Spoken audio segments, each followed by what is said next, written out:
Hi, Debbie Chavez here with a thought for our squadron of sisters about our primary mission as wives. I'm outside on a fall day. It's sunny, but it's actually really crisp outside. It's really cold.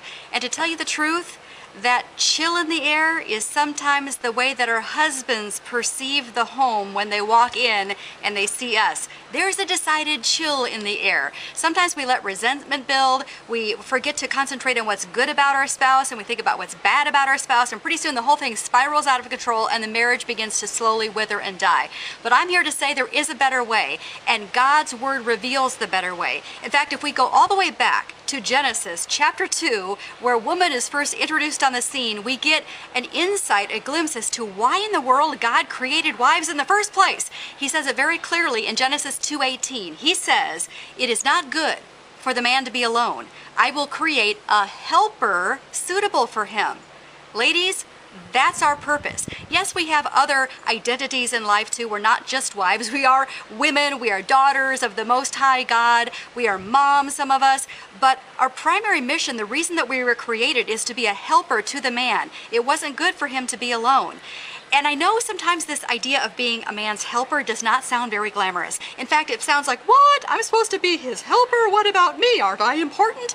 Okay, let's just get rid of all that stuff. We have found at Squadron of Sisters that when we press into being a helper to our man, to esteeming him, respecting him, as we're told to do in Ephesians 5:33, to respect our husbands, as we submit to him as is fitting in the Lord, which is the instruction in Colossians 3:18, as we start doing those things, whether we feel like it or not, as we work to have a respectful demeanor toward our husband, and actually, to tell you the truth, taking a little rabbit trail here, it's not respectful to let your husband continue to treat you disrespectfully and to dishonor you by looking at pornography or drinking every night or gambling away the family's finances.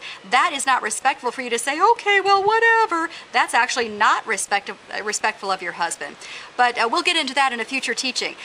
But at any rate, if you press into being respectful toward him, having that honoring posture toward him, and if you look for ways to help your husband, we have seen marriages radically turn around just because the woman changed her attitude toward her husband. So check it out, try it, it works. Genesis 2:18. Are you willing to become a radical Genesis 2:18 wife?